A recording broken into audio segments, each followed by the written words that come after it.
Assalamualaikum, hai, balik lagi di YouTube channel aku, Mona Nisa.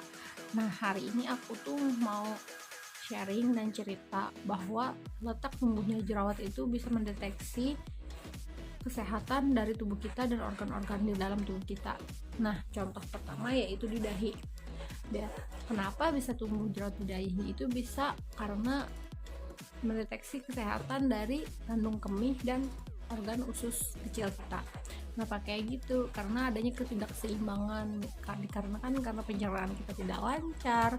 Itu bisa disebabkan karena makanan yang berminyak, makanan yang susah dicerna, dan kebiasaan buruk kayak makan terlalu banyak yang manis-manis. Habis itu karena makanannya berlemak, berminyak, minum alkohol, dan stres. Nah, cara mengatasinya tuh gimana sih? Nah, cara mengatasinya itu dengan banyak minum air putih, olahraga, tidak stres, dan mengurangi kebiasaan buruk kayak minum alkohol, makan terlalu banyak gula, makan banyak makanan yang berlemak dan berminyak. Lalu jerawat di bagian pipi dan dagu.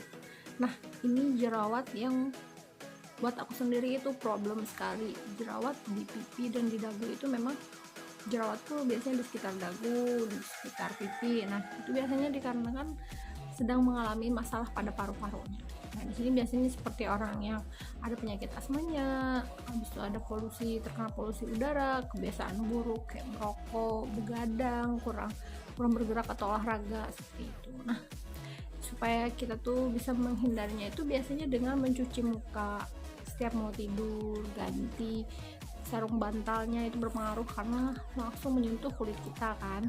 Nah, lalu di sini kenapa biasanya tuh orang yang kena ada asmanya, gangguan paru-paru lah, pernapasan, lain-lain. Di sini aku tuh menyadari bahwa teori yang dari penelitian yang aku baca ini memang benar. Soalnya pertama, aku memang punya asmanya. Asma aku tuh dari kecil.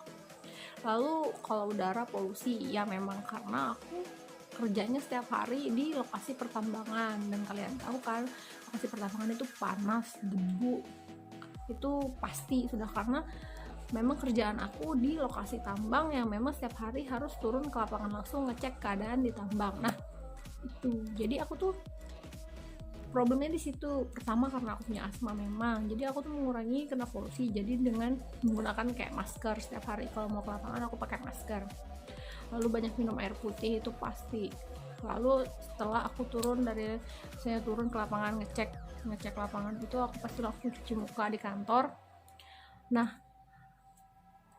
karena aku sendiri masih belum menemukan gimana sih caranya supaya memang benar-benar enak, padahal dilihat jerawat aku tuh terus di pipi dan di dagu.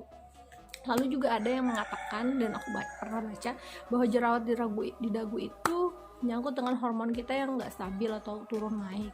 Apalagi apabila aku mau menstruasi atau datang bulan, itu pasti jerawatnya duluan tumbuh di dagu seperti itu. Nah, di sini tuh aku mau hanya sekedar cerita ke kalian bahwa yang aku baca, yang aku baca di sini, yang aku kasih tahu ke kalian, bahwa itu tuh aku ngalaminya sendiri gitu. Jadi kalau ada saran dari kalian buat video apa, tentang apa lagi, komen ya. Maaf kalau ribut suara motor, karena rumah aku tuh memang di pinggir jalan, jadi selalu ada orang lewat, jadi maaf ya kalau agak berisik. Nah, di sini mungkin next video selanjutnya aku akan bahas tentang macam-macam jenis jerawat. Nah, kalau kalian suka, jangan lupa subscribe, komen, like, dan sebarin ke seluruh sosial media kalian. Dan assalamualaikum.